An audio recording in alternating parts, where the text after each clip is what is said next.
Ladies and gentlemen, thank you so much for tuning in to Off the Reel Sessions, here where we do a live interview with the artist that just played on the Reel sessions that we do every single Monday, 8 p.m. to 9 p.m. Eastern Standard Time. I want to take a second and thank Coburn Exclusive out of Nashville, Tennessee, and all our Patreons who support us on a weekly basis to keep these shows alive. So I'm going to go ahead and turn my attention to our good friend, Mr. Branhan Lowther, who just put on a killer set, man. Absolutely incredible.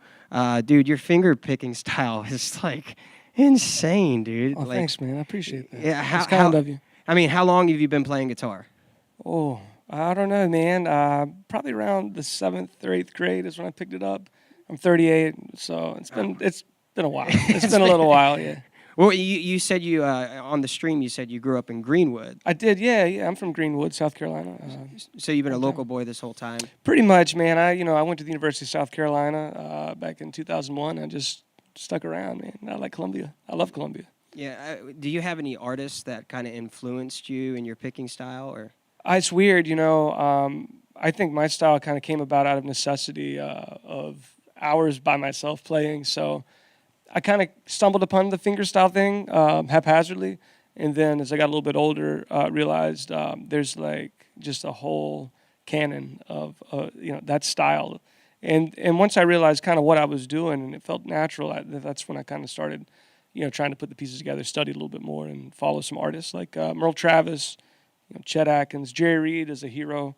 Of course, like the modern incarnation, Tommy Emmanuel. Those guys, as far as the finger style, but yeah, I guess those are influences. Did you start playing guitar first, or did you like? Oh yeah. I mean, man, growing up in Greenwood, I had a bunch of buddies that had guitars, and when I'd go over to their houses hanging out, I'd always try to play them. I couldn't play them, but I really wanted to learn, and that's kind of what sparked my interest. And a kid moved out of town and left his guitar behind at a buddy's house, and my buddy called me up and was like, "Hey man, I know you want to learn to play. Like, I've got this guitar and a chord book." He's like, "Come on by. He's not going to want it back." So that was all it took, and just started. I used that chord book. It's like an Ernie Ball for like all the major chords or something.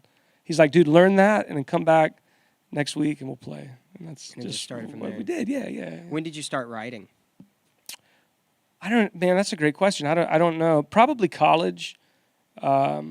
I mean, my parents got me like a little 4-track Tascam. I would write guitar things, but then in college, I was in a band and tried to go down that avenue slowly, sloppily, poorly. Yeah. Well, tell me a little bit about your writing process. Did you start with like the guitar first, or did you start with the lyrics first? Oh no, it's always the guitar first, and it's almost like if I can find a melodic line within a guitar part, whatever pops to my mind first, as far as a word or a syllable, the song then usually takes shape out of that first, and then maybe some other inspirations about what friends and stuff, but it usually starts with the guitar, I would say. Yeah. I know a lot of artists, when they're writing, they write in colors and shapes. What about you? Oh, right. A bit, man. I mean, as far as the shapes are concerned, yeah, like the fretboard, I could kind of see the fretboard in shapes. Yeah. So as far as the approach to writing, guitar lines and stuff, that's totally true. Chordal shapes and progressions. But as far as the words, man, I just don't want to try to be too cheesy. That's the thing I want to avoid, which is not easy. But I feel that we actually had a couple questions here on the live stream while you were playing, so I'm going to read them. This one was by Darren Woodliff. Yeah, right? Darren. Yeah. Where can you buy and find your record? I want to just say Darren is bullying me into recording music, and I appreciate that. He's like like a big brother. So I play in a band with the Dirty Gondolas, Darren Woodleaf and Zach Jones, and also Kristen Harris when she's available. And yeah, so we've messed around with maybe recording some songs of mine. We're still working on that. So are you planning on getting in the studio soon? Maybe this year? Yeah, man. I think maybe this year it would be good. We just got to lock our stuff down and get it tight. But yeah, I would expect maybe by the end of summer to have just a little something to put out there. Yeah. This next question was by Jeannie Breeden. She said she's loving this, by the way. Nice. Been way too long since that she's heard you. As a former educator, I'd like to know how in the world you find the time to teach and write such beautiful songs and perform. That's very sweet of you, Jeannie, and I miss you too. So playing guitar is a compulsion for me. So, and I guess my answer would be, I can't help but every spare moment I have at home. I've got a 1-year-old. I play for him. That's kind of how I tend to him a lot of times, is just with the guitar on, walking, running around the house with him. And I would just say that I have to do it. I do it a lot. When my wife and son go to sleep, I'm a night owl, so I stay up and play a lot. I'm not nearly as, how should I say, methodical as Chris Compton, Buck Dancer. This guy writes songs at the wheel, dude. I probably shouldn't tell him that, but like, he's got like a little toy guitar, and like, he's on the road a lot. He's playing all the time, dude.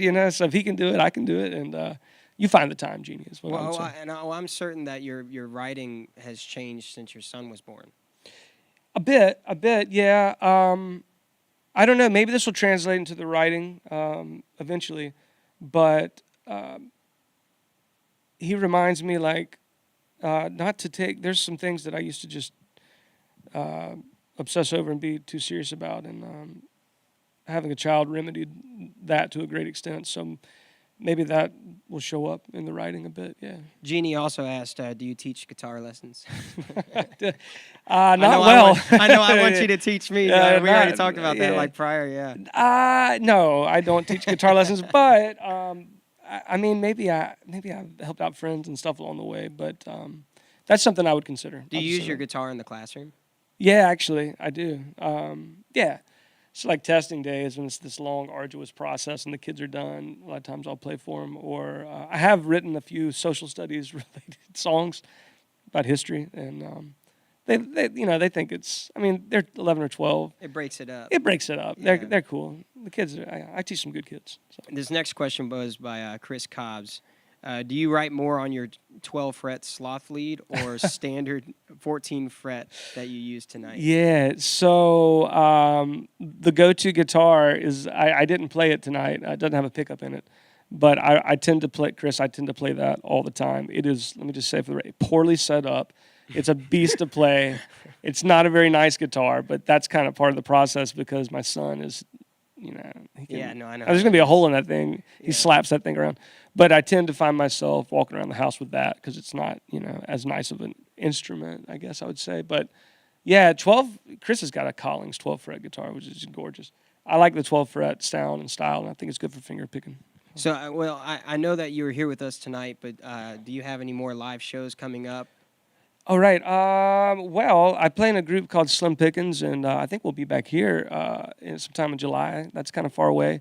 But if anybody's listening and they want to hear more of that, I'll hit me up, man. Is there any way that they can follow you? Is it Facebook? Yeah, Instagram? just mainly Facebook. Branhan Lowther. There's only one of them out there. It's me. Or Slim Pickens, spelled like the county, Pickens, Slim Pickens. But just look me up on Facebook and I'll respond.